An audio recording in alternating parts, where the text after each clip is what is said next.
Les rayons s'écartent, la différence s'impose, les désaccords entre les opinions font la beauté de la démocratie. La divergence, une émission du débat qui met sur la sellette des personnalités publiques, leaders politiques, religieux, stratèges et analystes politiques. Dans Divergence, ils se livrent une guerre d'autodéfense pour faire valoir leur vérité. Bonjour chers auditeurs et internautes de iWeb, bienvenue à votre émission Divergence. Nous recevons trois invités sur ce plateau. Il s'agit de Jean-Roger Makimwena, il est communicateur du parti politique Avenir du Grand Congo, parti politique membre du regroupement FCC de Joseph Kabila Kabange. Bonjour et bienvenue. Bonjour messieurs les journalistes, merci pour l'invitation. Je profite aussi de saluer mes co-débatteurs qui sont avec moi sur ce plateau.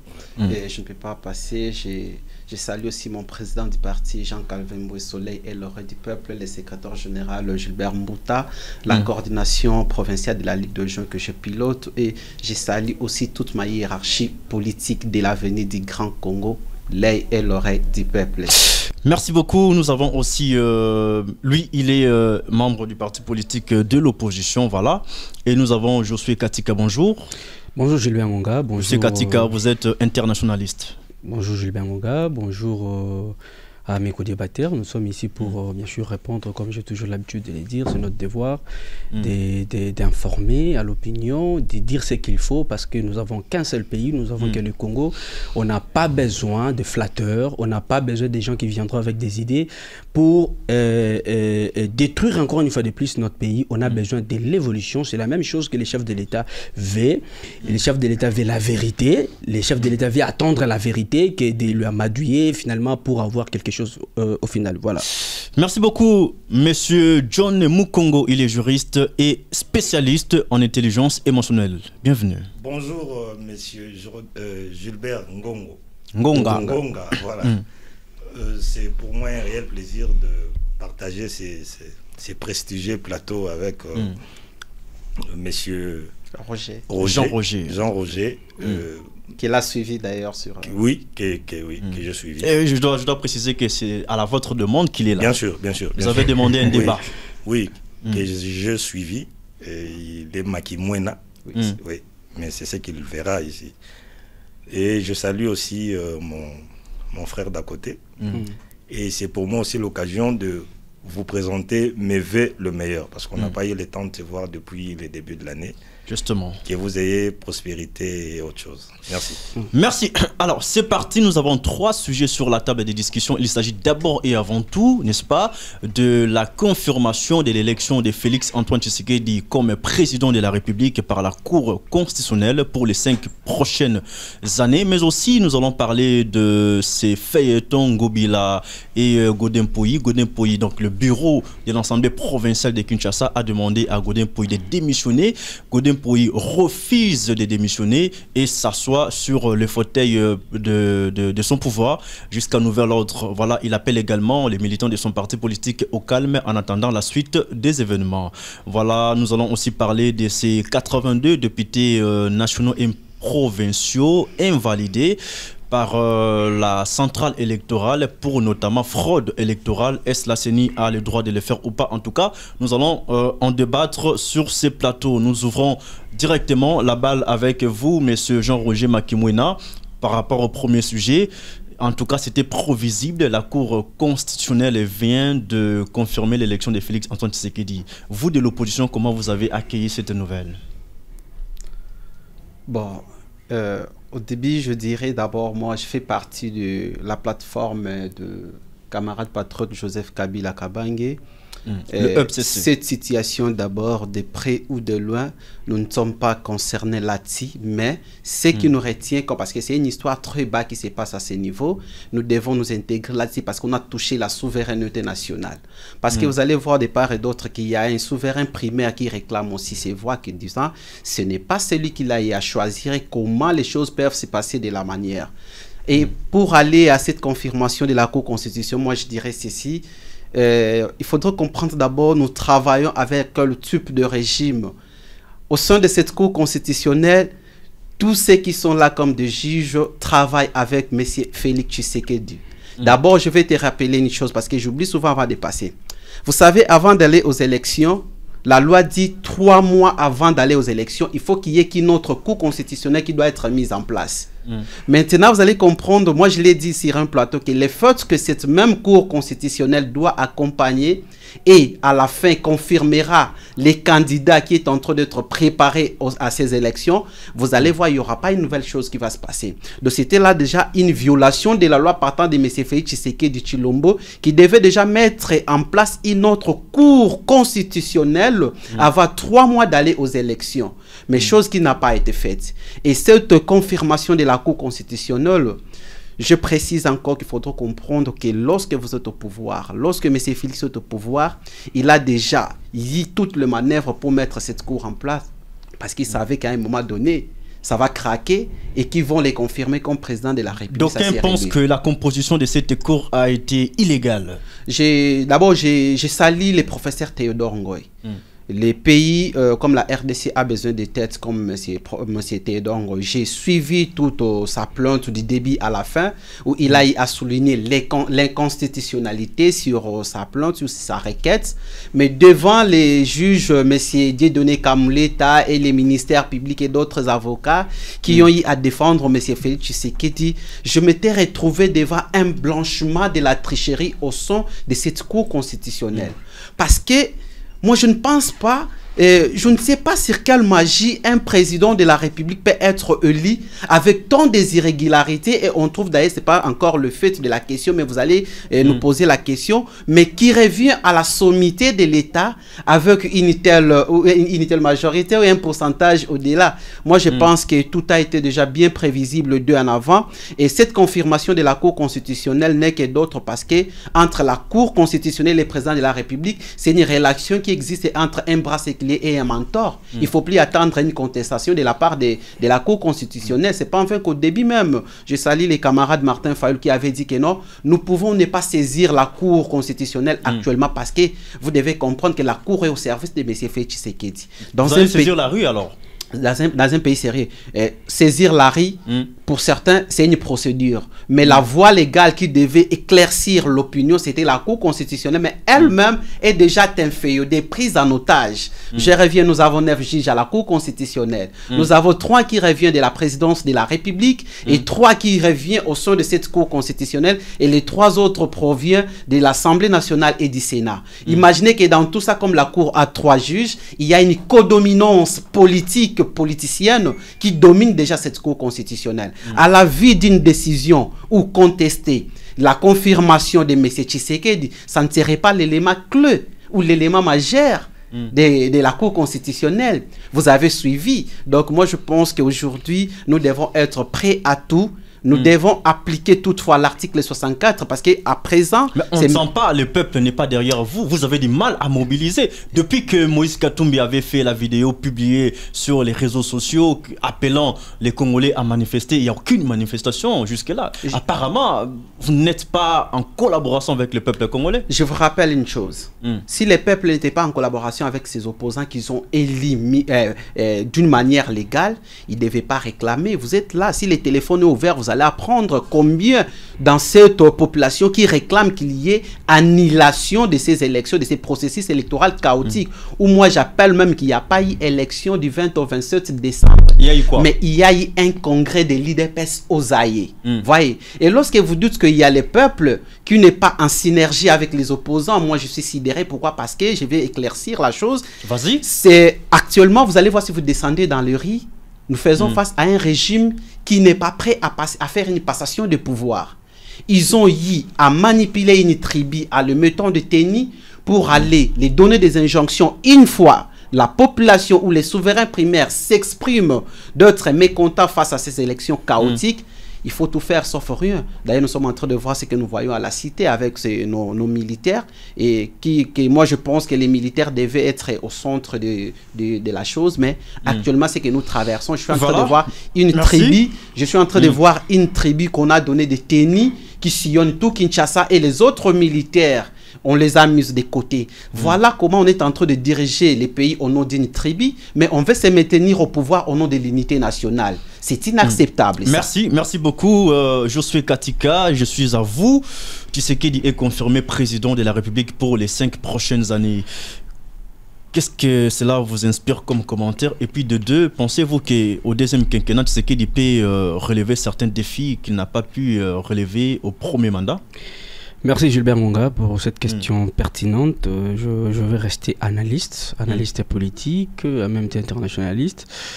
C'était d'abord prévisible. Lorsqu'on parle de la Cour constitutionnelle de la République démocratique du Congo, il ne faut pas s'attendre que cette Cour sera capable d'invalider comme ça ou carrément d'annuler les élections, peu importe que ce soit des élections frauduleuses ou pas, parce que les vrais problèmes a commencé le jour où Kadima a décidé d'organiser les élections le 20 décembre 2023. Qui n'était pas un jour férié. Exactement. Et il faut encore retenir que la mauvaise organisation est la résultante de ce qu'on disait déjà, que Kadima ou la CENI n'était pas prête à organiser les élections.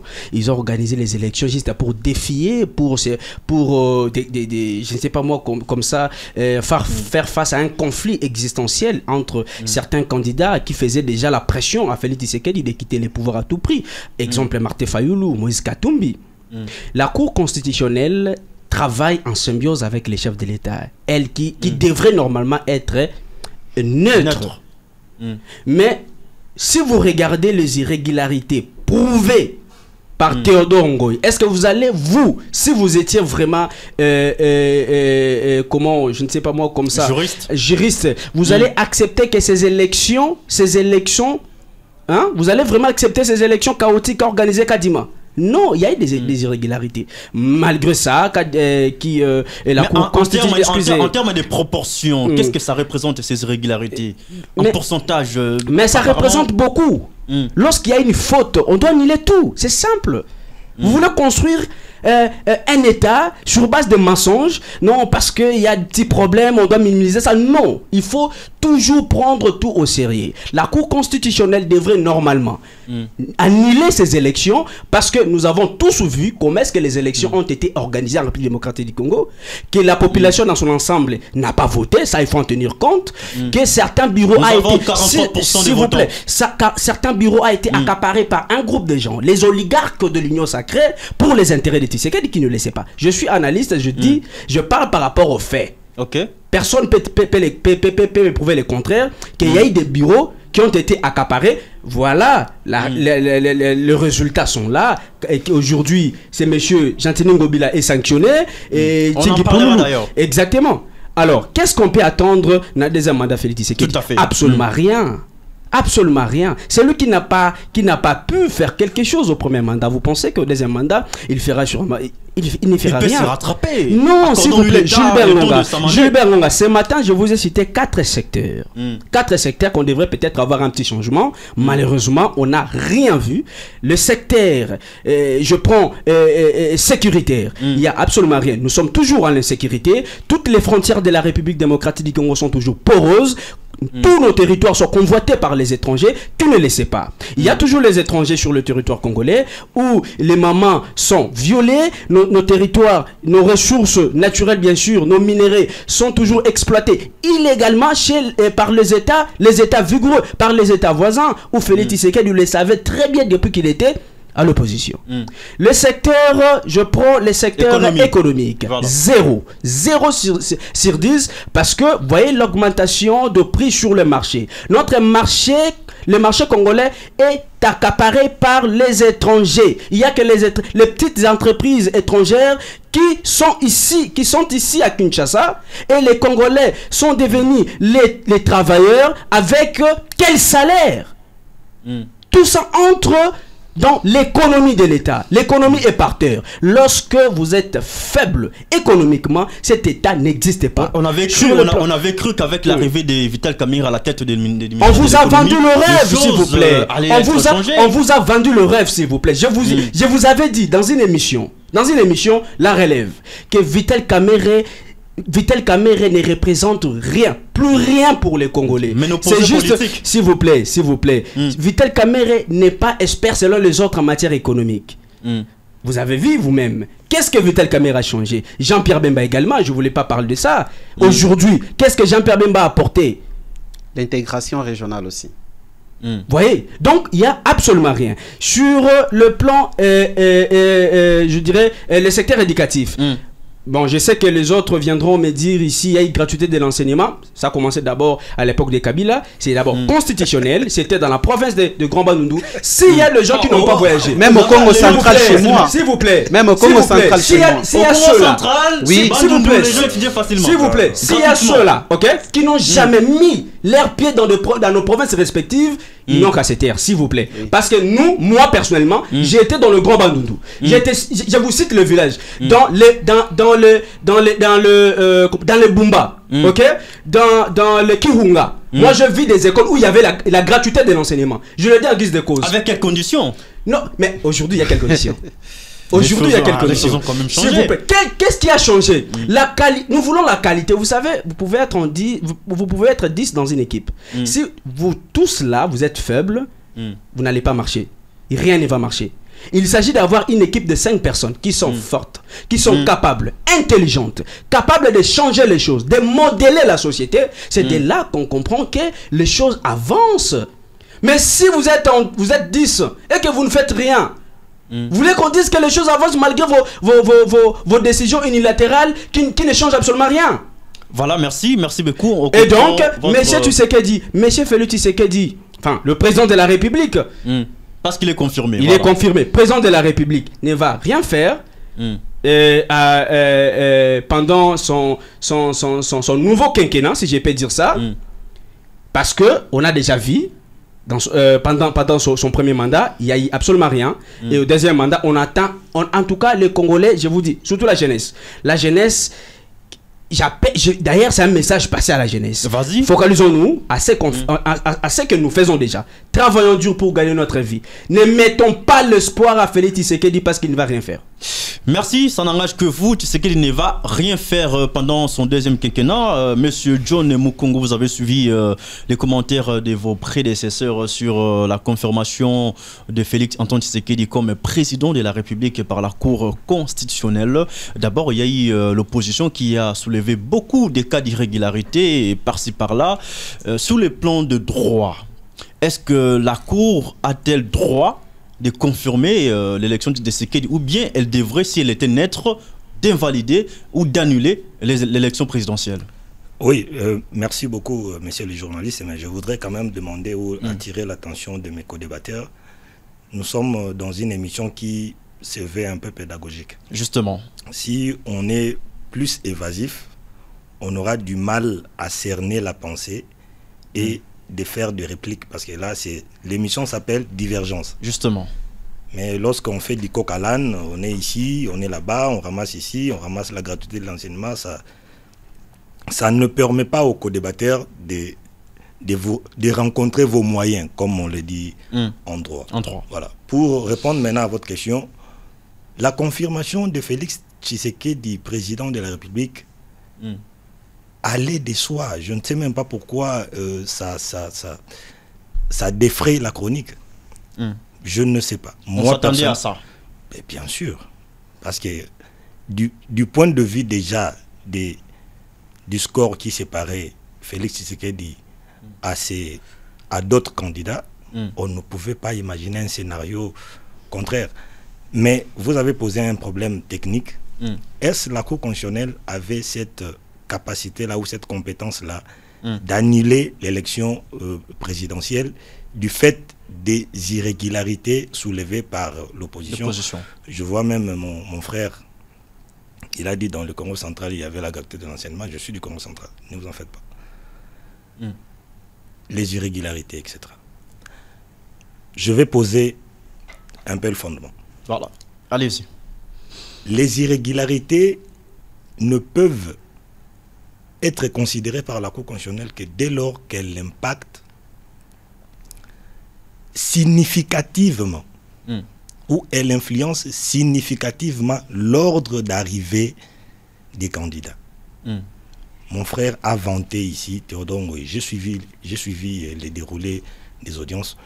Je me dis, est-ce Théodore Ngoï est-il, je sais qu'il est pénaliste, mais est-ce qu'il ne devait pas s'entourer de quelques juristes constitutionnalistes pour l'orienter? La démarche de Théodore Ngoyi portait à l'annulation du scrutin. Mais c'est un candidat à l'élection présidentielle qui vient solliciter l'annulation du scrutin. Le dernier d'ailleurs, il faut le souligner. Le dernier d'ailleurs. Et il vient par les dispositifs, c'est-à-dire par ce qu'il saisit la Cour, il dit non, annuler parce qu'il y a eu les irrégularités. On lui pose la question, est-ce que les irrégularités étaient de nature à impacter significativement les résultats? Ou si ces irrégularités-là n'avaient pas eu lieu, vous aurez une position différente de celle que vous occupez aujourd'hui? Il n'avait pas de réponse à cette question. C'est cela le problème. Vous venez d'abord pour... Bon, je ne dis pas qu'il confond, c'est un éminent professeur, je ne peux pas dire qu'il confond. Il saisit la Cour constitutionnelle en tant que juge des irrégularités. Non, nous sommes en contentieux de résultats, messieurs. Nous sommes en contentieux des résultats. Vous venez contester les résultats d'un des candidats à l'élection présidentielle. Vous ne pouvez pas prétendre venir pour l'annulation de tout scrutin. Parce que les irrégularités sont prises en charge. Les irrégularités sont prises en charge par le contentieux, qui sont fragmentés un peu selon les étapes. Ok. Si, d'abord, le premier contentieux, on va faire un peu de la pédagogie, le premier contentieux, c'est les contentieux des listes. Si on enregistre des électeurs, vous vous rendez compte que M. Socrate n'est pas congolais, il n'est pas droit à être électeur, vous allez en contentieux des listes. Et ça, c'est le tribunal de paix. Okay. C'est le tribunal des tribunaux administratifs, mais comme on n'a pas de tribunaux administratifs, il y a certains tribunaux qui font office. Et on a les irrégularités ou le contentieux des listes. C'est-à-dire, vous êtes candidat, on dit non, M. Gilbert Ngongo ne peut pas être candidat président de la République. Et tous ces deux contentieux-là étaient pris en compte, en charge par la Cour constitutionnelle, la même Cour constitutionnelle auprès de laquelle il est allé pour solliciter l'annulation. La Cour constitutionnelle avait déjà rendu un arrêt validant les listes, avait rendu un autre arrêt validant les candidatures, et il ne restait que le contentieux des résultats. Donc il ne pouvait pas revenir ab ovo pour dire non, nous sommes venus pour chercher l'annulation. L'annulation de quoi? Vous êtes M. Théodore Ngoyi, venez pour votre compte. Vous n'êtes pas mandaté par la République pour parler d'une situation un peu globalisante. Apparemment, d'ailleurs, il n'avait pas le soutien de l'opposition parce que les grosses pointures de l'opposition n'étaient pas derrière lui. Hein. Mais comment un Martin Fayoulou pouvait venir, lui qui est troisième, et il vient pour contester? Vous venez contester. On lui a dit, messieurs, où sont les preuves? J'ai entendu mon frère dire, les irrégularités étaient tellement que machin. Non. Les irrégularités s'éprouvent. Ça ne se déclame pas.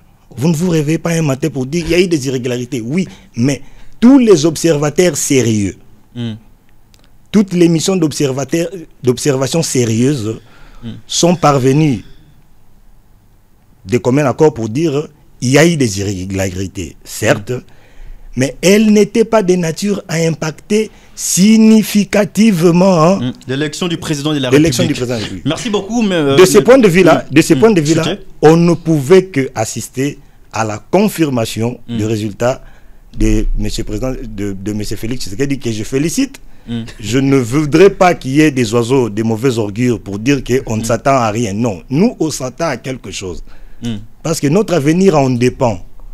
On ne veut pas être ici prophète de malheur pour dire on s'attend à rien, non.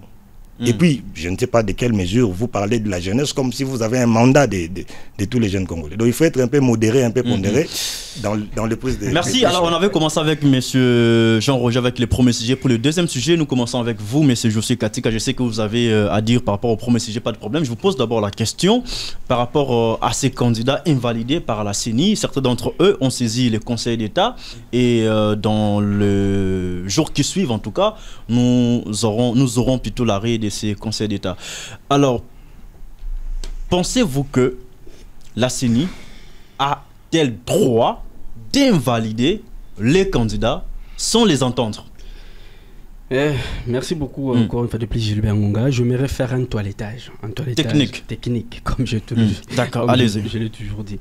Je m'aimerais d'abord dire à mon co-débatteur ici que lorsque je parle de gratuité de l'enseignement, j'ai fait d'ailleurs une analyse pédagogique en citant le secteur. J'ai cité les secteurs éducatifs, peut-être il n'était pas attentif, ça je comprends au moins. J'ai cité les secteurs économiques. Si ce n'est pas une analyse pédagogique, je ne sais pas si vous allez classer ça Naranini. Mais je m'aimerais encore une fois de plus éclaircir à mon co-débatteur sur un point. Lesquels? Lorsqu'on parle des irrégularités, et la question que vous venez de poser sur l'invalidation des 80 députés nationaux et provinciaux, ce ne sont pas les irrégularités. D'ailleurs, ça se prouve comme ça. Voilà pourquoi au début, je l'ai dit. Je l'ai dit au début, il faut arrêter d'influencer, il faut arrêter de mentir. Si Lumumba n'a pas été mandaté par la population congolaise, moi aussi, je ne suis pas... Et je n'ai pas le monopole de défendre comme ça la jeunesse congolaise, mais je suis jeune, j'ai bien sûr cette obligation de le défendre. Même si je n'ai pas le monopole, Lumumba n'a pas été mandaté par les Congolais, mais il a défendu le Congolais. Okay? Moi aussi, je n'ai pas été mandaté par la jeunesse, mais je défends la jeunesse. Okay? C'est votre droit. Voilà. Donc c'est mon droit le plus légitime. Très bien. Personne peut mais le ravir. Alors, répondez à la question maintenant. La question, on a invalidé. La CENI, le droit d'invalider ces candidats? S'il vous plaît, moi d'ailleurs, lorsqu'on parle de l'invalidation, ça c'est un jeu, ça c'est un jeu politique. Qu'est-ce que vous voulez dire par là? D'ailleurs, je ne veux même pas dire que la CENI a comment dirais-je, a invalidé le candidat. Ça c'est une stratégie pour eux. Rassurez-vous que vous verrez certains candidats deviendront de mandataires. On se connaît ici, on est congolais. Et si vous regardez bien la posture de cette affaire politique, il y a des gens de l'UDPS, c'est pour nous faire croire que eux, il y a une certaine crédibilité, impartialité. C'est faux.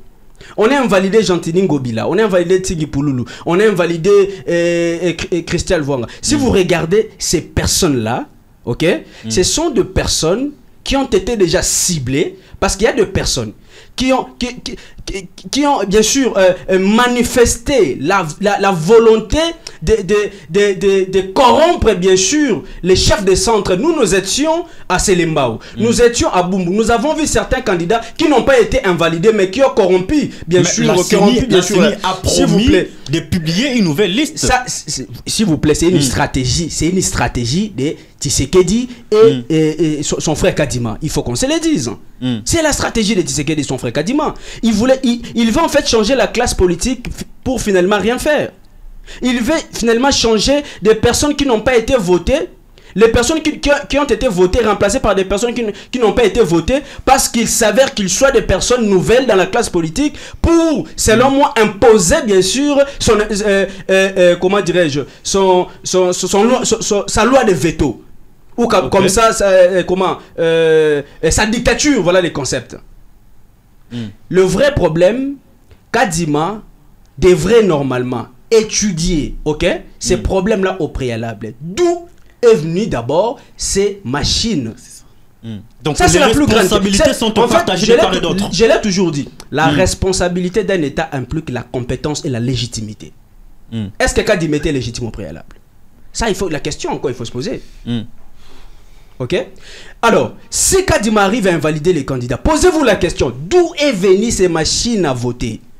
Ces machines-là, où on dit à Tingi Pouloulou, vous avez 2 machines, 3 machines chez vous à la maison. Où Tingi a tiré ces machines-là? Où Gentini Ngobila a tiré ces machines-là? Où Kabouya a tiré ces machines-là? Si ce n'est pas chez Kabouya. Kabouya n'est pas cité. Hein? Enfin, selon les rumeurs, on cite Peter Kazadi et comment Kabouya. Et on se pose des questions. Kadima avait combien de machines au total? Et combien ont été perdues? Et combien Kadima a retrouvé? Ce sont des grandes questions que les Congolais, que les intellectuels, soi-disant les intellectuels congolais, ne veulent pas comprendre. Les enquêtes devraient se faire au préalable parce que le centre, Les centres ont été déjà répertoriés par Kadima, sachant que dans chaque centre, il y aura... Kadima ne connaît pas le nombre de centres d'ailleurs. Même pas. S'il vous plaît, dans chaque centre, il y aura par exemple 4 à 5 machines. Mais tout ça, c'est un travail de fond. Non, c'est pour vous dire que les centres ne sont pas répertoriés. C'est un travail de fond. C'est ça l'incompétence. Mais lorsqu'aujourd'hui Kadima invalide les députés nationaux, en tout cas, ce n'est pas une surprise. Ce n'est pas une surprise, c'est tout à fait normal. Ça commençait depuis longtemps. Que Kadima, c'est une personne malhonnête qui, selon lui-même, ne devrait normalement pas être là. Excusez. Mais c'est ça, c'est mon point de vue. C'est mon point de vue. C'est une personne malhonnête. Pourquoi? Parce que la CENI n'était pas prête. Regardez la manière dont on a organisé les élections. Avec précipitation, selon vous. Imaginez-vous. Est-ce qu'aujourd'hui, moi je suis congolais, je ne peux que dire ce qu'on voit. Là, je l'ai dit, la mauvaise organisation des élections, c'est la résultante de ce qu'on disait au début, que la CENI n'est pas prête à organiser les élections. Voilà, merci, on comprend votre préoccupation. Alors, Jean-Roger Makimwena, vous avez suivi vos prédécesseurs certainement. La question qui se pose est celle de savoir, est-ce que la CENI avait-elle droit d'invalider ces 82 députés nationaux et provinciaux pour fraude électorale notamment? Sans les entendre d'ailleurs. Merci. L'idée peut être bonne, mais la procédure, elle est biaisée. Qu'en pensez-vous? Merci beaucoup. Je reviens en disant que nous traversons une situation tellement où chacun tire son profit au sein de ces régimes d'abord. J'avais suivi mon co-débatteur, Monsieur John, qui est surtout juriste. Je suis au barreau de Connecticut aux États-Unis avec le procureur William Mitz qui dit « Un jury imparfait rendra un verdict imparfait ». Lorsque vous soulevez la question de la CENI en République démocratique du Congo, mais c'est des nazes. C'est quelque chose qui ne joue pas à l'intérêt des autres candidats. On vous a mis, d'ailleurs moi je vous dis aujourd'hui, je suis devant les médias. Vous savez que cette cour constitutionnelle est incompétente et inintelligible d'après M. Félix Tshisekedi. Vous savez que la CENI est inintelligible d'après M. Félix Tshisekedi. Je vous amène. Pendant sa campagne électorale, le monsieur s'est promené avec un discours haineux disant que bon pour un candidat il y a étranger. Non, il faut que les Congolais qui nous suivent parce que mais c'était la campagne électorale. Je m'excuse. Je reviens maintenant à la question de la patience. Parce que c'est ça qu'on appelle la sorcellerie de l'IDPS qui envoûte le peuple congolais de pouvoir croire aux autres candidats qui étaient des étrangers. C'est ça la sorcellerie de l'IDPS comme ils ont fait cela à l'époque avec Mobutu. Monsieur Kadima a été investi par qui comme président de la CENI? Par M. Félix Tshisekedi, par pressing, mais par force. Parce qu'il a été plongé aussi dans les mauvais goûts de son bureau de l'Assemblée nationale qui est représenté par M. Mbosso. Qui a mis en place, investi la Cour constitutionnelle. C'est M. Félix Tshisekedi. C'est ici que j'aimerais que ceux qui nous suivent et ceux qui prennent part de ces sujets, qui réfléchissent par rapport à tout ce qu'on a eu à soulever comme moyen ou des irrégularités. Comment se fait-il une CENI, une Cour constitutionnelle, confirmée, chacun selon les tests légaux parce que l'État est régi par la loi, mais le monsieur doit dire que Katumbi est un candidat d'étranger. En droit, il est là, il est juriste. Même parmi nous ici, on dit celui qui est congolais, à vrai dire selon le droit des pères et de mères, c'est celui qui a les certificats de nationalité. Personne ne va me contredire ici. Pour vous compléter, la Cour constitutionnelle avait validé la candidature de... C'est là où je suis en train de partir, mon frère, parce que c'est ma parole.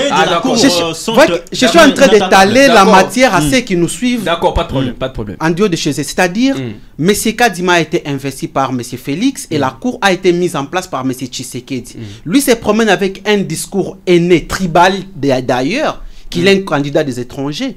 Mais les 5 ans de M. Félix qu'il a passé à la tête ou à la sommité de l'État équivalent à 1225 jours. Le monsieur a fait au pays chez lui 294 jours. Parmi Moïse et Félix, qui est le candidat de l'étranger. Voilà comment M. Félix... Mais dans l'Union sacrée, il y avait ces candidats de l'étranger. Voyez maintenant comment M. Félix soulève que la Cour constitutionnelle au sein, il y a des idiots parce qu'ils ont validé une candidature d'un étranger. Voilà pourquoi M. Félix encore s'éprouve immature, je retire les mots. Voilà comment il s'éprouve incompétent de pouvoir mettre en place un monsieur à la CENI qui était incapable de nous prouver que M. Moïse Katumbi était un étranger.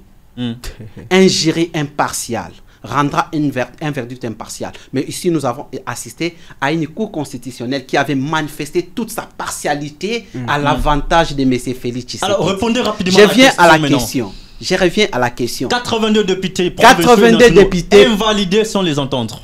Invalidation ou pas invalidation, ça jouait à l'assiette de M. Félix. Expliquez comment. Ça, la constat. Nabatunyo soba invalidé, ce sont des poids lourds dans leur famille politique. Justement. Oyo ba quoi qui comme ba siège et belé de ministres, de assemblée, na kati ya régime à M. Félix. Vous ne faites pas constat que Bango na IDPS, ils n'ont pas invité leurs candidats invalidés de pouvoir saisir les instances juridiques, mais ils ont dit du tout, il faut ba bengana Bango na parti. Vagabondage. Revenons maintenant pour ceux qui sont invalidés. Voilà. J'ai rejoint l'idée de mon frère de l'autre côté, qui est politologue, spécialiste en sciences politiques aussi, que je salue d'ailleurs. Merci beaucoup.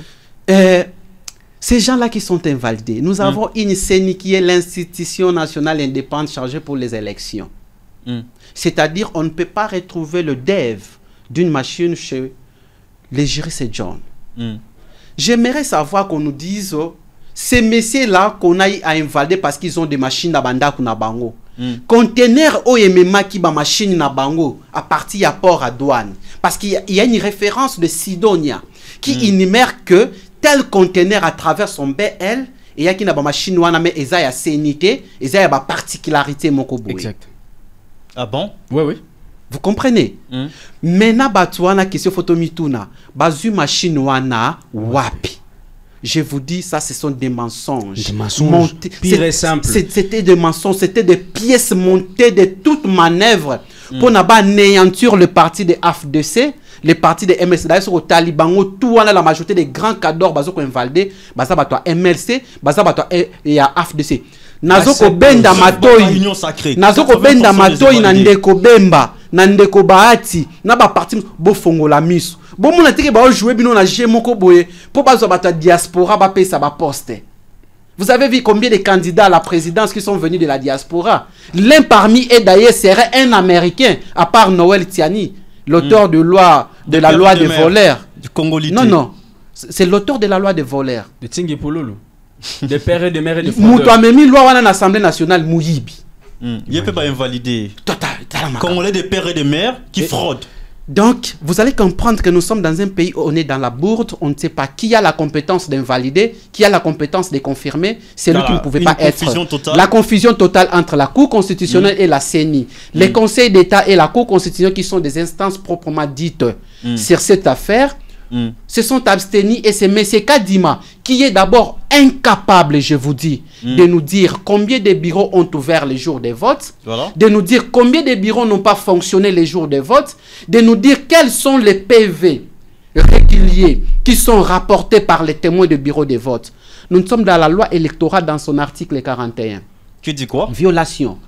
Vous savez qu'il y a eu même dépouillement dans les bureaux de vote sans la présence des témoins et des observateurs. On dit parce qu'ils étaient nombreux. Violation. Non, c'est pas ce que dit la loi. Lisez l'article 41 de la loi électorale. Qu'est-ce que dit? Peu importe la multitude des témoins, des observateurs, ils doivent être présents lors du dépouillement parce que à quel moment chacun doit apporter ses preuves à son candidat. Parce que les juristes qui est à mes côtés, mon frère John, a soulevé ce qu'il a jugé de M. Tedongo comme des irrégularités. Moi, je dis, mais en droit, vous dites quoi? La fraude corrompt tout. Voilà, les moyens soulevés, c'était des irrégularités avec des vidéos des machines à voter. Guy Luando, vous avez l'image? Il est de l'union sacrée. Vous avez vu comment les gens votaient. On attend la deuxième liste. Il peut être parmi les gens qui seront invalidés. Merci beaucoup, M. Je m'excuse, même pas la deuxième liste. Qu'il y ait la deuxième liste ou pas, c'est un jeu que M. Félix est en train de jouer avec sa cour, avec la CENI. Ça, on a compris. Merci beaucoup. On va avoir l'éclairage juridique auprès de vous, M. John Mukongo. L'idée peut être bonne, mais la procédure serait biaisée d'après certaines personnes. Pensez-vous que la CENI a-t-elle droit d'invalider ces 82 députés sans pour autant les entendre en amont? Et puis, qui de la Cour constitutionnelle, du Conseil d'État et de la Cour de cassation a droit à réhabiliter ces députés provinciaux et nationaux invalidés par la CENI? Oui, merci beaucoup, monsieur Gilbert. Ben, là, je suis dans une ambiance comme si nous étions dans un meeting. Et il n'est pas facile de réfléchir calmement lorsque vous traitez vraiment avec des politiciens convaincus, comme mon frère. Vous voyez, ouais, mon frère Jean-Roger. Vous voyez même tout ce qu'il débite là. Ben, moi, je ne sais pas le suivre sur ces terrains-là. Je ne suis pas politicien. Mais moi, si il ne sait pas me suivre, c'est-à-dire il prend part à l'union sacrée, il faut être... Non, il ne faut pas venir ici comme... Non, les faits, les bons côtés de l'histoire. Non, les bons côtés de l'histoire, c'est l'union sacrée. Non. Sa façon même de parler. Vous savez que ce que j'ai donné, ce sont des grandes lignes, même ceux qui sont à la maison. Peut-être s'il avait un téléphone, il devait dire beaucoup. C'est que même mon frère a dit. Souffrez qu'il parle aussi. Je me suis tu lorsque vous parlez. Tolérance. Alors, ayez aussi l'amabilité je vous laisse. de vous tranquilliser lorsque je prends la parole. Au fait, la difficulté, c'est quoi avec le politicien? Je veux faire une petite digression, si vous le permettez. Vas-y. Vous pensez que la politique, à elle seule, gère l'État. Le Parlement est une institution hautement politique, le Parlement. Mais il est régi par des règles. La Cour constitutionnelle, celle qui fait maintenant objet des débats ici, la Cour constitutionnelle est hautement politique. Ok. Mais ce n'est pas pour autant qu'elle n'est pas régie par des règles. Si vous voulez créer une république bananière où il n'y a pas de règles, alors je ne sais pas comment nous allons nous y prendre. Parce que vous débitez beaucoup de choses. Voilà, la CENI a fait ceci, voilà. Mais interrogez d'abord la loi. Que dit la loi en tel domaine, en tel domaine, en tel domaine? Lorsque vous arrivez sur un plateau de télévision, je vous respecte, vous faites la politique, c'est ça les politiciens congolais. Mais ayez au moins le minimum de comment les jeux fonctionnent. Alors, interrogeons les lois avec vous. C'est ça la petite difficulté. Mais je comprends, je suis dans l'ambiance des politiciens. La CENI a pris une décision administrative. Ok. Bon. Et non juridique. Non. Une décision administrative et aussi en même temps juridique. Voilà pourquoi on a attrait cette décision-là auprès du Conseil d'État qui est, parce qu'il y a des gens qui s'étaient fourvoyés un peu au départ pour dire voilà, c'est la Cour constitutionnelle, c'est la Cour de cassation, non. Mais il faut aussi nuancer les choses. Voilà. Il faut nuancer les choses. Est-ce, d'abord pour répondre à votre question, parce que mon frère aussi m'a beaucoup perturbé. Qui de ces trois instances a... D'abord, est-ce la CENI avait cette compétence-là, cette latitude-là d'invalider ces 82 députés provinciaux nationaux? Déjà aussi, pour commencer, même cette terminologie-là, invalider n'est pas appropriée. Okay. Voilà pourquoi la CENI a parlé de débarquement. Il a débarqué. Parce qu'il n'a pas le droit d'invalider. Sur pied des articles 29 de la loi portant organisation et fonctionnement de la CENI est le garant de la régularité du processus. De ce fait, il peut sanctionner même un témoin, même les observateurs qui compromettent le processus électoral. Il l'a fait, mais de qui de ces trois instances est compétente pour connaître de cette affaire, tout dépend. Un acte administratif bénéficie d'abord au départ de deux recours. D'abord le recours gracieux qui est introduit par l'autorité qui a pris la décision, en l'occurrence la CENI, et au cas où l'autorité ne fait pas suite, alors vous allez faire le recours judiciaire. Mais dans le cas d'espèce, la difficulté était à quel niveau? C'était le problème de délai. Vous êtes débarqué, si vous voulez aller dans le courrouage de cette procédure-là, pesante, vous allez ici, vous attendez, on va publier les résultats législatifs et les candidats ont un délai de 8 jours pour introduire les recours. Dépasser ces 8 jours-là, vous êtes forclos. La forclusion, ça veut dire que les délais par lesquels vous ne pouvez pas plus poser un acte. Voilà pourquoi j'étais d'ailleurs très tranquille lorsque j'ai vu le professeur Bouchab faire partie de ceux-là qui ont saisi le Conseil d'État, comme pour dire le référé liberté, c'était une arme à destruction massive pour détruire un peu l'œuvre d'Ngobila et de Kadima. Bon, détruire l'œuvre d'Ngobila, c'est une façon juridique de parler. Je ne vais pas entrer dans le jeu des politiciens. C'est l'UDPS ou SF. Ah non, ça moi je ne sais pas entrer. Le référé liberté, c'est une mesure de défense à exécution. C'est-à-dire, on prend une mesure administrative qui viole littéralement, c'est ça aussi le problème, qui viole manifestement et littéralement vos droits, et au lieu d'attendre ces cheminements, la procédure classique, vous saisissez directement le Conseil d'État en matière de référé liberté pour qu'il prenne une décision urgente. Voilà pourquoi le Conseil d'État s'est saisi automatiquement. Je crois qu'il siège déjà pendant qu'on... Oui, justement. Pendant qu'on tourne l'émission. Tout à fait. Donc, cette décision-là peut anéantir l'œuvre de la CENI. C'est possible. Bien sûr. Ok. Cette décision... Vous êtes d'accord? Non, mais... Juste oui ou non? Je ne réponds pas d'abord. Voilà. Cette procédure-là, elle est urgente. Dès lors que les avocats de 82 candidats invalidés prouvent les caractères illégaux, surtout ce que vous avez dit là, les contradictoires. Ok. Dès lors qu'il est prouvé qu'il n'y a pas eu contradictoire dans la démarche de la CENI.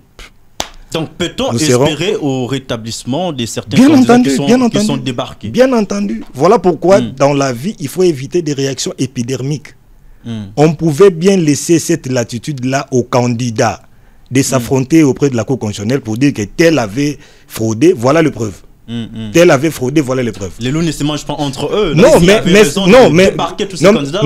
mais justement, donc on a surchauffé les esprits, peut-être pour rien. Là, j'ai fait un peu de la politique comme mon frère. Kadima a surchauffé les esprits pour rien. Bon, c'était peut-être par le souci de se crédibiliser ou de crédibiliser les processus électoraux qui n'avaient pas aussi de problème en dehors de quelques cas d'irrégularité un peu de façon isolée. Le fait pour lui de débarquer les gens qui peuvent revenir dans l'entendement collectif, on va dire quoi? Ah, Omoni, Bajena Bangwe Angwana. Alors, on va rester avec vous pour prendre le troisième sujet de l'émission, le troisième et le tout dernier d'ailleurs, le cas d'Ngobila. Hier, le bureau de l'Assemblée provinciale de Kinshasa ACG et 4 membres sur 5 ont été d'accord plutôt pour la levée des immunités de Jean-Tini Ngobila afin qu'il soit poursuivi par la justice pour notamment fraude électorale.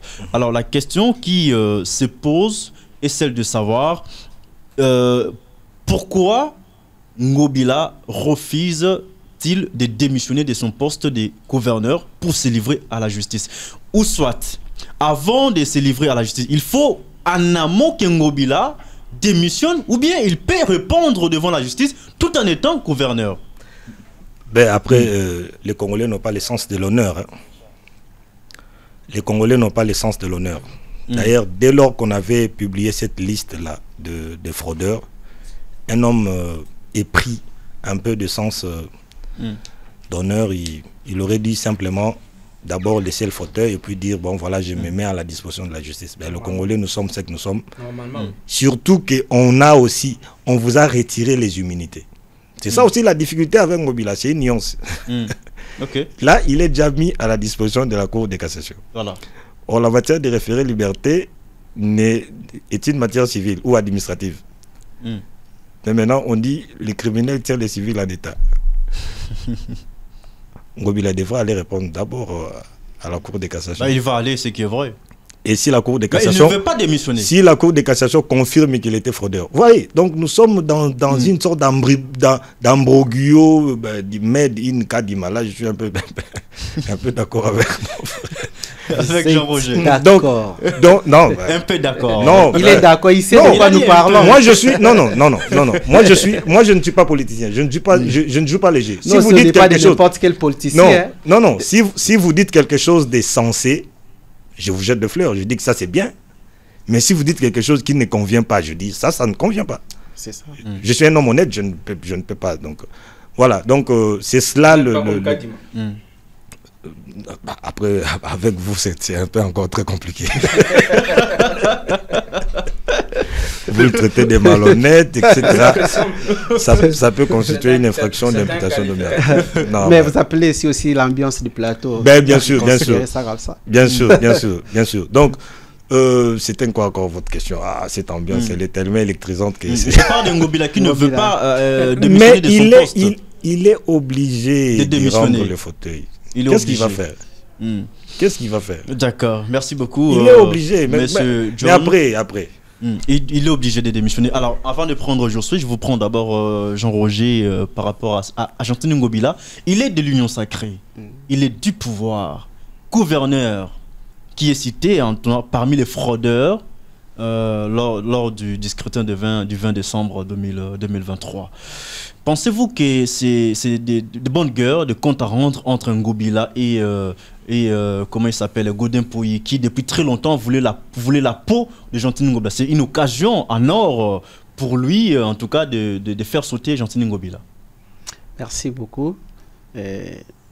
Avant que je puisse répondre à cette question, j'aimerais aussi régler un peu à un point qui m'est revenu. Si et seulement si j'utilise une conjonction hypothétique. Ok. Bazui Kadima na Conseil d'État, qui sont Ngobila na Conseil d'État, voilà. Et que Conseil d'État est approuvé par moyen où ils ont été soulevés par la CENI, parce que nous parlons de la fraude électorale, voilà. Où on dit en droit la fraude corrompt tout. Mais il faut aussi penser, parce que là vous répétez un peu, permettez, hein, vous répétez un peu trop cet adage-là, ces principes de droit-là. Fraus omnia corruptis. La fraude corrompt tout, il ne faut pas le prendre comme un sac qu'on dépose comme ça. Non. La fraude corrompt tout a quelques tempéraments aussi. Comme en matière des irrégularités, en matière électorale, on dit il faudrait que cette fraude-là, quoi qu'elle ait existé, qu'elle soit de nature à impacter négativement. Vous voyez maintenant lorsqu'on observe l'organisation des élections, ça n'a pas impacté négativement. Je reviens, c'est ma parole. Non, c'est ma parole. Voyez, je me fais encore face que si demain aussi, on nommait maître, mon frère Géris à la Cour constitutionnelle et Roger, candidat président de la République, ou Messier, Gilbert, ou mon frère, tomber dans le même cas, c'est-à-dire il va soulever les mêmes moyens qu'il soulève aujourd'hui. C'est pour vous dire que toutefois, la Cour constitutionnelle, personne n'en fait vraiment honneur au vu de tout ce qui se passe. Alors, ce qui que moyen que vous allez soulever dans le Conseil d'État et que prouver que vous allez valider et que invalider M. Ngobila, c'est à ce stade-là ensuite que nous, la population et l'opposition demandent qu'il y ait annulation purement simple, parce que les gens là... Mais il faut différencier les choses. Non, je différencie. Les gens là qui sont en train de passer à la fraude, il y avait 4 numéros dans la fiche des bulletins de vote. D'abord le président, mais bien sûr, député national, député provincial, conseiller municipal. Vous partez loin.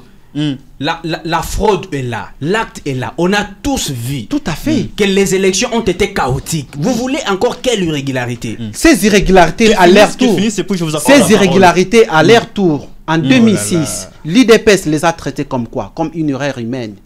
On a soulevé la CENI à l'époque, a trouvé ça comme une erreur humaine, l'IDPS a refusé. En 2011 même, en 2018, je l'ai dit, mais comme ça jouait à la gloire de l'IDPS, ils ont jeté des fleurs à cela, félicitant la CENI sortante. Aujourd'hui, le frère est allé pour certaines raisons. Donc moi, je vois que maintenant, c'est la grâce, c'est aussi l'opportunité, parce que parlant de M. Jean-Tini Ngobila, il faut aussi dire que c'est la honte de ce que nous avons traversé dans cette ville de Kinshasa comme gouverneur à la porte de cette ville-ci.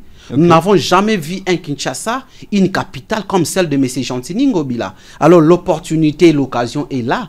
Il doit répondre parce que c'est ça, les principes de droit. Donc vous êtes d'accord que Jean-Tini... C'est comme vous aviez dit... Il doit répondre pas par rapport à la gestion de Kinshasa, mais par rapport à la fraude électorale. Oui, la fraude. La fraude aussi, cette fraude-là, elle n'est pas manifeste seulement au niveau des élections. Elle l'a manifestée aussi dans d'autres secteurs quand il était gestionnaire de Kinshasa ou pendant qu'il est gestionnaire de Kinshasa.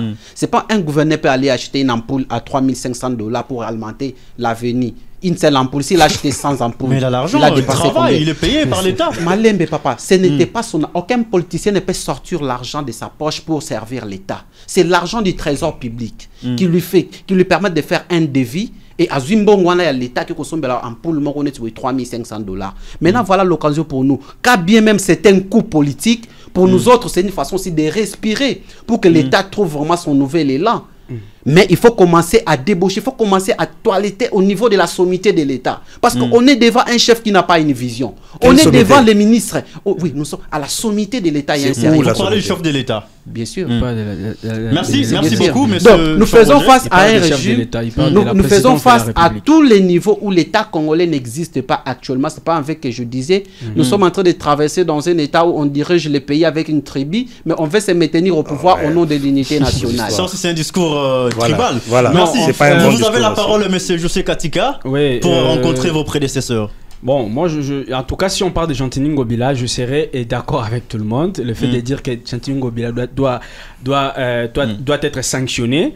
Mais après tout, Gentini Ngobila a été, je dirais comme ça, attaqué depuis longtemps chez les gens, excusez-moi de le dire, les gens qui n'aiment pas Gentini Ngobila. Même si il a mal géré la ville-province de Kinshasa. Il est venu avec Kini Bopeto, mais nous, on a l'habitude de l'appeler... Un concept creux. On a l'habitude de l'appeler Kinibosalité parce que Kinshasa est devenue aujourd'hui ville la plus sale. Et je préfère encore ces messieurs aussi Kimbuta que Gentini Ngobila.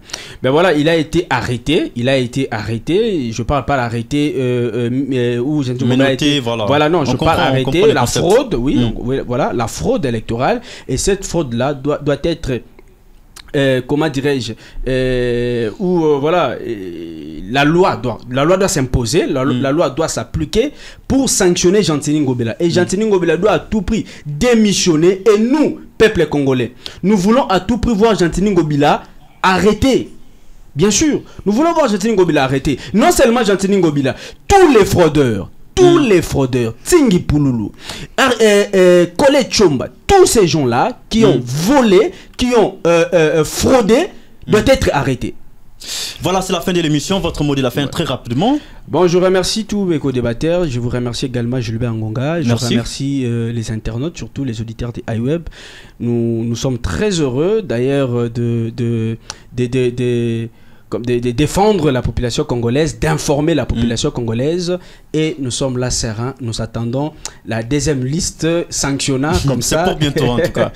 les fraudeurs. Merci. Maître, monsieur juriste plutôt John Mukongo, votre mot de la fin. Je ne savais pas que l'émission touchait déjà à sa fin. Oui, déjà. Malheureusement. Malheureusement. Mais j'ai quand même observé 2, 3, 4 contradictions. Rapidement, oui. Soit on soutient Kadima.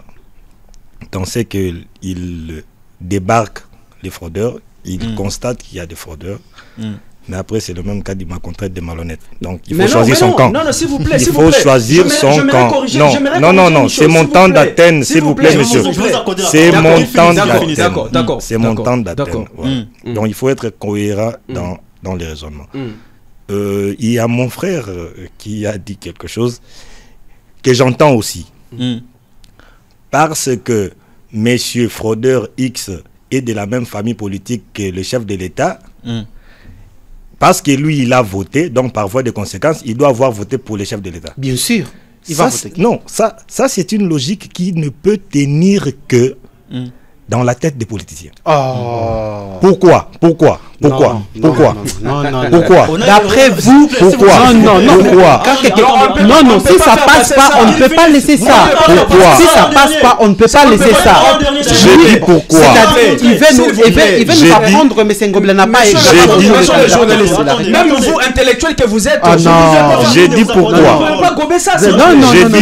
Là, vous remettez maintenant en cause votre réflexion. J'ai dit pourquoi. J'ai dit pourquoi. Vas-y. J'ai dit pourquoi. Lorsque je dis, bon, ça vous a peut-être énervé, je suis désolé. Lorsque je dis c'est une logique qui tient dans la tête des politiciens, ça voudrait dire quoi? Les votes est secret. C'est ça le principe des votes. Personne ne sait dire pour qui est-ce que M. Ngobila a voté. Personne ne peut le dire. Non, simple, s'il vous plaît. Ça, c'est de l'hypocrisie pure et simple. La majorité, s'il vous plaît. Nous allons vers la fin de l'émission, on doit gérer les gens. Je mets d'abord dire quelque chose. Mais je n'ai pas sur le frère juriste veut nous apprendre que Ngobila a voté Moïse Katumbi bien voté. Pouvez-vous nous dire pour qui est-ce que Ngobila a voté? Je n'ai pas sur Dites-nous. On ne s'attend pas comme ça, s'il vous plaît. Non, c'est mon temps d'Athènes. Je n'ai pas shooté. Ça ne peut pas passer. Ça ne peut pas passer. Je n'ai pas shooté. Ça, c'est anormal. Juste un dernier mot. Je vous donne un cas. Non, je vous donne un cas. Si j'ai dit on doit sanctionner Jean-Tini Ngobila parce qu'on en a marre, je parle au nom de la population quinoise. Qui vous a mandaté? Nous souffrons. Personne n'avait mandaté Lumumba. Non, vous confondez tout. Je pensais y revenir. Vous confondez beaucoup de choses, messieurs. Par exemple, Lumumba était un élu. Là, vous confondez beaucoup. À l'époque, apprenez à lire. Il ne faut pas engager les gens qui ne vont pas mandater. Est-ce que Lumumba était élu seulement comme ça? Lumumba a commencé la politique, il était élu. Bon. De quel élu il parle? S'il vous plaît. Merci. Merci. On est où là? Mais j'ai pas fini, monsieur. Vous m'avez ravi la parole. Je n'ai pas fini ma réflexion. Merci beaucoup. Souffrons qu'il finisse alors rapidement. Je l'ai dit pourquoi. Je savais que ça allait énerver beaucoup de gens. Lumumba est tombé élu. Non. Attendez. Vous avez la parole en direct. Non. Là, je ne suis pas d'accord. l'histoire de notre pays. Et maintenant, il est perdu. Lumumba avait commencé comment? Vous n'êtes pas tolérant. Non, c'est pas possible. On ne peut pas ça va pas tolérer d'autres passer, choses. bien sûr. Ça va pas On ne passer. peut pas tolérer d'autres choses. Finissez rapidement. Mais moi, Qui ne sait pas que Lumumba est Vous l'avez déjà dit. Finissez, maître. Bon, sinon, ce que je voudrais dire à tous mes frères qui prennent les luxes de parler au nom des gens qui ne les ont pas mandatés, d'être un peu modérés. Nous sommes dans une république. Ne mandatez qu'un député, soit national, provincial, un président de la République ou un gouverneur ou les autres. Donc, si vous voulez vous autoproclamer, je vous laisse votre liberté de faire vos aventures. Heureusement que vous avez compris, c'est ma liberté. Voilà. Et puis, non, c'est une liberté qui hasardeuse. comprennent aussi que c'est qui sont dans la Constitution. C'est-à-dire, lorsqu'on dit, on a traversé 4 cycles électoraux. Voilà. Félix doit changer de Il y a eu des moments où on utilisait des bureaux de vote, des bulletins de vote de façon séparée. C'était justement un dispositif de la CENI pour dire que les 4 scrutins doivent être combinés et dès lors que vous ne votez pas pour l'un, ça fait un suffrage nul. Maintenant, moi j'entre dans mon isoloir. Je vote pour moi d'abord, je vote pour l'autre, je vote pour l'autre. Juridiquement, parce que les amis politiciens se sont quand même un peu énervés. Juridiquement, peut-on prouver que Jean-Tini Ngobila, en votant pour l'un, a voté forcément pour Félix Tshisekedi? Non. Nous avons vu Il a ici, voté son papa. nous avons vu ici un vieux, vous allez comprendre sur mes lèvres ce que je dis. Bana Changu. Pas de Kimbuta. Non, sinon moi je ne cite pas. Mais pour l'élection présidentielle, il a fait le 4 comme 4. Ça. Et là, le 4 est parlé de Fayoulou. Mais il était de la même famille. Merci beaucoup, on a compris votre message. Voilà. Écoutez, nous avons aussi un cas de 2018. La CENI avait proclamé Tshisekedi comme président de la République, mais c'était Kabila qui avait la majorité au Parlement. Voilà.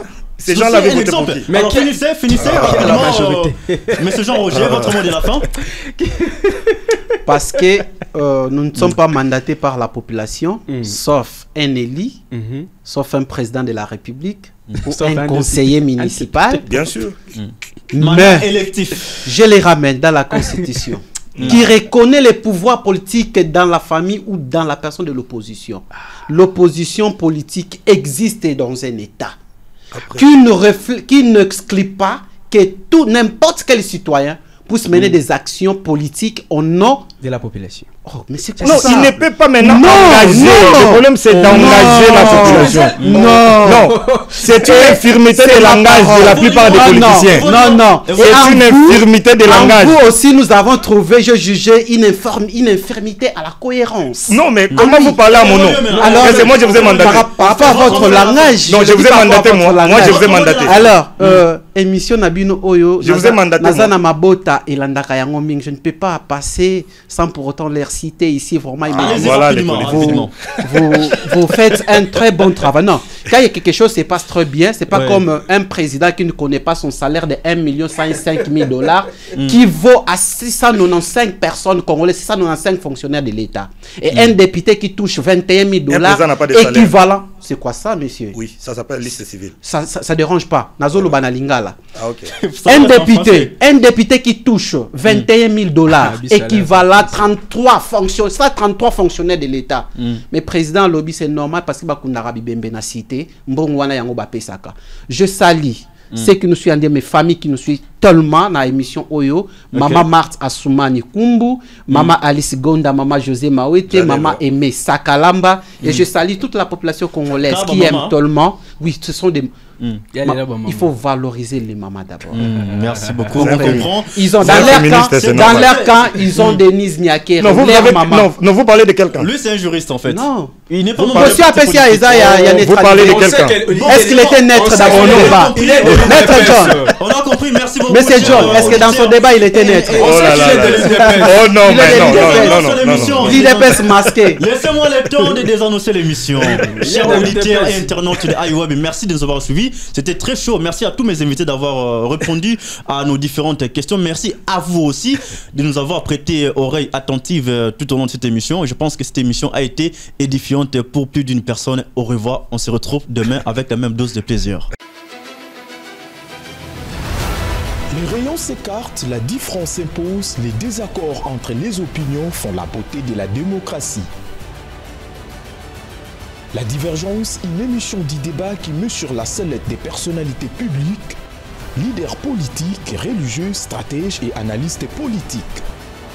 Dans Divergence, ils se livrent une guerre d'autodéfense pour faire valoir leur vérité.